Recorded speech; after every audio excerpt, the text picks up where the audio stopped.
So I know you hear this all over the internet, and you actually hear it come straight from my mouth too, that you need a content strategy. And cool, you think it's a great idea, you finally buy into it, and then you realize, how do you even create one? So I've actually built an entire career off of content marketing, and there are so many different strategies and techniques in psychology that make content strategies kind of overwhelming and very overly complicated. And vast majority of the time, they include a lot of mumbo jumbo marketing jargon. And while these complex strategies are important to those larger companies and maybe even eventually to your small business, we can get started with something a lot easier. I want to bring you back to the basics and the foundation of exactly what you need to create a content strategy for your small business that is effective enough that you can consistently market your small business to help you generate income. There are 5 main key points that I want to drive home to you that will really help you develop your content strategy. So let's dive into them. The first one being mapping out your goals. And the reason why we start with goals,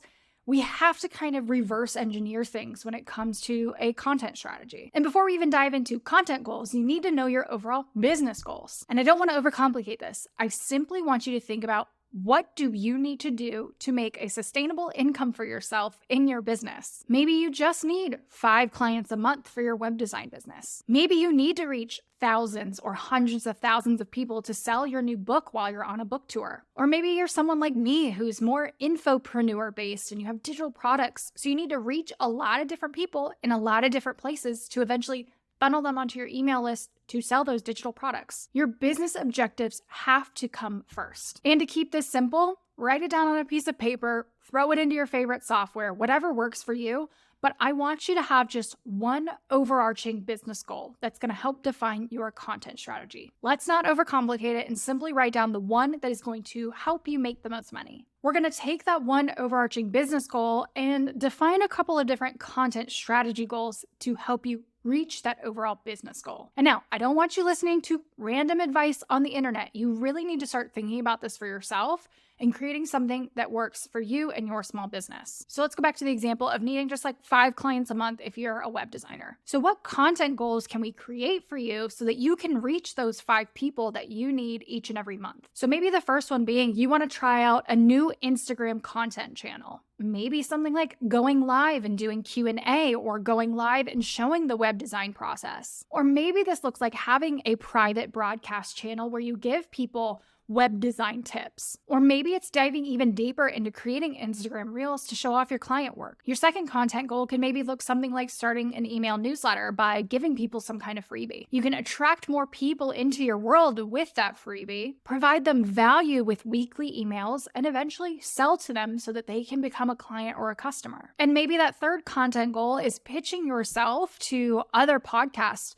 to be a guest on one every single month. So think of 3 different content goals that are going to help you reach your overall business goal. Now, in that example that we just ran through, I want you to note one thing. These are all content goals that you can easily track, you can easily see the success of them, and they don't rely on outside factors. They are totally up to you and how you are going to accomplish them. Basically, what I mean is you're not assigning vanity metrics or vanity numbers to these goals. You're saying something like, I want to try out doing Instagram lives and I want to do 1 a month. That is a number that you can control, versus saying something like, I want to grow my Instagram account by 3,000 followers in the next 3 weeks.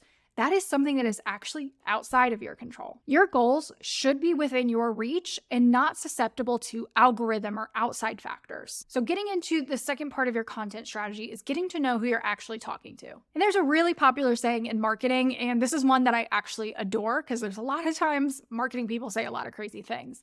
If you are talking to everyone, you are talking to no one. What I see a lot of small business owners do when they first go to market themselves on social media, they think they want to talk to everybody because everybody's a potential customer. Why would I not want to reach more people? And this is actually the opposite of what you want to do. This is the opposite of something that's going to help you find success in marketing your business online. You actually need to just be talking to one person. You've probably heard fancy marketing terms like ideal customer avatar or target audience, or a number of other things. It's just a fancy term to help you determine exactly who you're trying to attract into your business. Personally, I need to attract creative online business owners who need help with their content strategy. Whereas maybe you're a clinical psychologist and you really help new moms through postpartum depression. You and I would have two very different ideal audience members. And yes, there are standard things that you want to know about your ideal audience member, like their age, maybe their gender, maybe where they're located, especially if you have a location-specific business. This is where I see a lot of small business owners stop. They know that they need to speak to women between the ages of 30 and 45 who maybe live in California. Once you've locked that down, we actually need to dive a little bit deeper into something known as psychographics, which is actually going to help you a little bit more when it comes to marketing and creating content for your small business. We need to know more about their buying behavior, what their pain points are, what do they like, what do they dislike, what type of content do they like to consume, where do they like to consume it. And these are often a little bit more difficult to figure out because it takes a lot of research or guessing work or just trial and error. And as time goes on, you'll start to pick up on those things and really lock down who it is you're going to be talking to. But I actually want to give you some concrete help here. I actually want you to create one specific person. Name them, I don't care, but we are going to talk to one person in our marketing. We're actually going to use ChatGPT to help us figure out who that person is. Okay, so we can actually come into ChatGPT and use this prompt to really help you nail down who your ideal customer is and your ideal audience member. So you put in something like, I am blank. Put in who you are, what you do, and who you do it for. So I'm a web designer and I create Squarespace websites for hair salons and hairstylists. So just kind of give a rough idea of who you serve. I want to lock down my ideal audience member. Can you help me figure out the physical demographics and the psychodemographics for this ideal audience member? And then what we're going to do is we're going to click run. You can use this exact same prompt, obviously just fill in with your specifics. And it's going to go through, obviously it gives you the physical demographics, kind of their location, their gender, income level, and then the psychodemographics as well. So again, you can use this as a starting point. It's going to give you a lot of information. You can continue to kind of have a conversation with it to learn a bit more about your ideal audience member. So you can continue to ask it questions kind of like this. What type of content does my ideal audience member consume? And it can start to kind of give you content ideas specifically generated for that ideal audience member, and just continue to ask it questions. If there's something you don't understand, be like, hey, can you clarify X, Y, and Z? And really use this as a starting point to start to learn your ideal audience member. Okay, moving into the third component of your content strategy, and that's choosing content types and platforms to post on. Now that we have overall goals and we know who we're talking to, we can actually get into the bulk of the strategy now. And here's the thing, this is the part that I see small business owners jumping to first. So make sure you go back and you're locking down your goals and you know who you're talking to, because those parts are more crucial than you think. So first, choosing platforms and different marketing avenues that make sense for your small business. It's going to take a couple of different factors here. You really have to find the cross point between what your strengths are in content creation, knowing where your audience consumes content and how they consume content, and then aligning them with what platforms will help you achieve those two things. So for me, I'm trying to reach small business owners that are in the creative industry, run an online business, and I know I'm trying to build brand awareness. And because I'm more of an infopreneur, meaning I give out a lot of information for free in hopes that people will find me and my free content, funnel them onto my email list, and eventually sell a digital product to them. So with those goals in mind, I have to show up in a lot of different places and create a lot of content. I've got to hit those big numbers and get a lot of eyes on my content so that I can eventually funnel a small percentage of those people into paying customers. Whereas maybe you are that web designer and you just need those 5 clients a month. You might only really need to use Instagram and an email list to help you reach 100 people a month, and then 5 of those people will book your services. Or maybe you're an author on a book tour, so you really lean into written platforms like Threads and Twitter and LinkedIn to really showcase your writing, to entice people into buying your book. And then you're also in places like TikTok, going live, answering people's questions. And on your book tour, You're recording videos of you reading aloud to an audience or something along those lines. Each business is going to have different goals and different ways of showing up for their audience, and you have to figure out the platforms that align with that. So that brings us into the next step of choosing your content types. Now that you know what platforms you have to show up on, you need to understand the culture and nuances of that platform. Some prefer video, some prefer written, some need audio, and that's going to help you determine what types of content you're going to be creating. If you choose a platform like Instagram, there is a wide variety of ways to post. You can post photos and videos in stories on the feed. You can go live. You can create graphics and images as carousels. There's so many different options. Whereas something like email marketing, it is purely a written form of content. Yeah, sometimes you can add visuals and stuff in there, but an author might lean heavier into that because that suits their strength, and it's also the type of content that they're going to be consuming if somebody purchases that product. For YouTube, it's video content. For a podcast, it's audio content. So getting to know those channels and the different content types is a core part of your content strategy.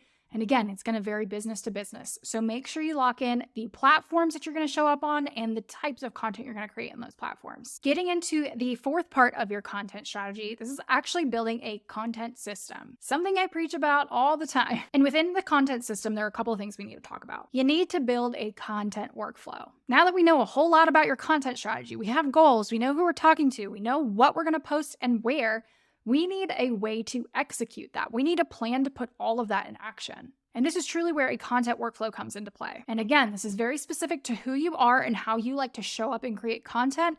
But essentially, a content workflow is a repeatable process that's going to help you take a content idea all the way through to posting it and all those steps in between. So a quick little activity that I want you to do, you can even pause this video, on a piece of paper. When you go to produce a piece of content, whether you're posting a reel or a TikTok, I want you to write down every single task that you do to make that piece of content come to fruition. There's no task too small. If it includes scrolling on TikTok to try and find an audio, you're looking at ChatGPT to kind of brainstorm some ideas, write down every single step in that process. Once you have that list and once it's all written down, you can start to see kind of a nice way of how you are going to achieve this and how you're going to repeat this over time. You can also start to see the holes you have. So maybe there is an app or a software that will help you come up with the ideas faster. Or maybe there is a tool that you can use to help you create videos that are more intriguing. You're also going to find places where you can eliminate certain activities that are wasting your time.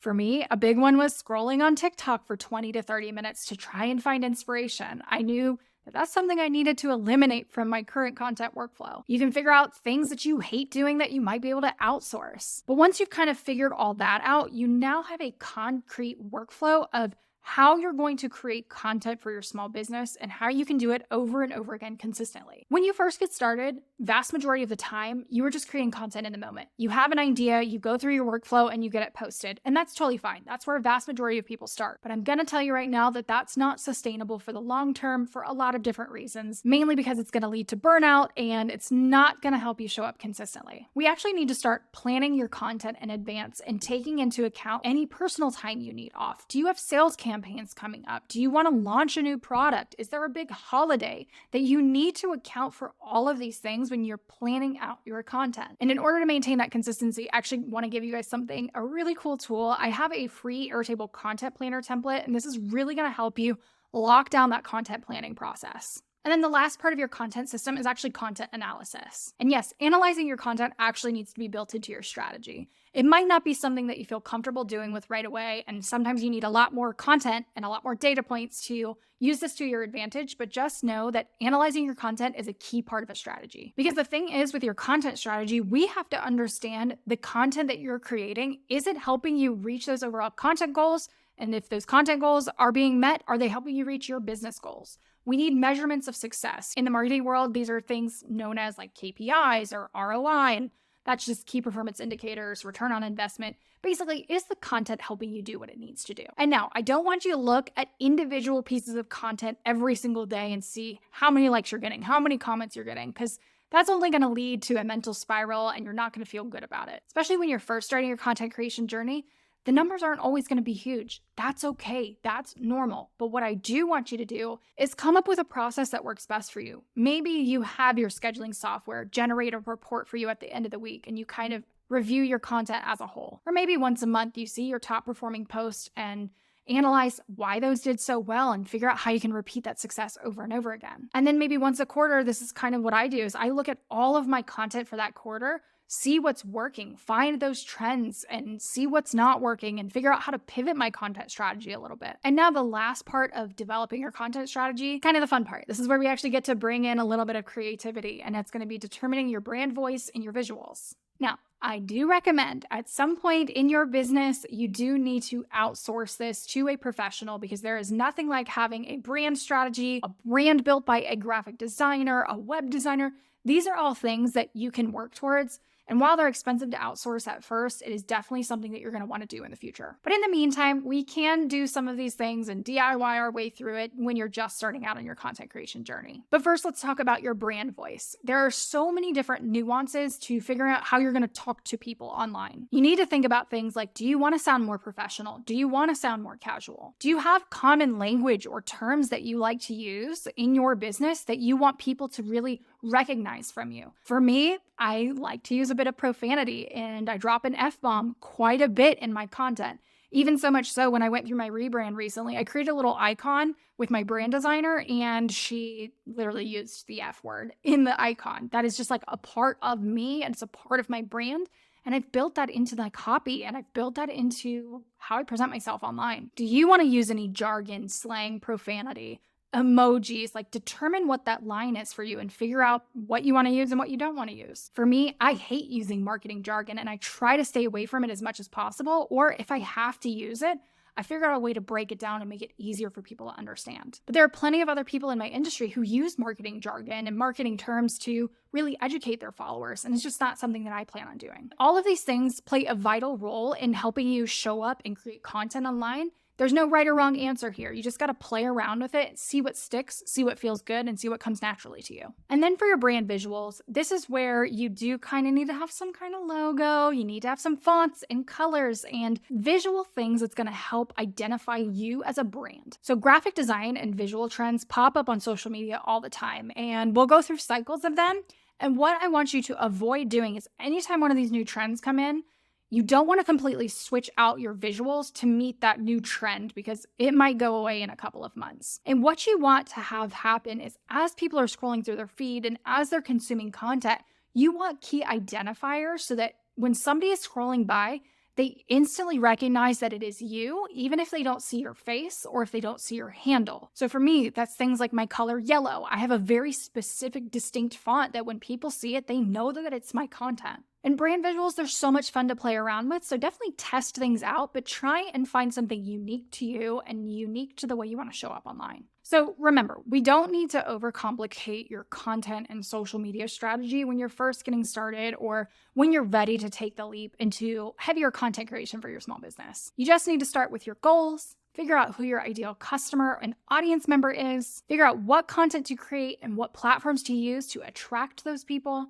figure out how you're going to go and create that content, and then figure out some visuals and branding to help you, again, create that content. And then you just go out and create it. So if you've liked this video, don't forget to hit that subscribe button. And if you want that Airtable content planner template, make sure you grab it at the link below. I'll see you guys next week.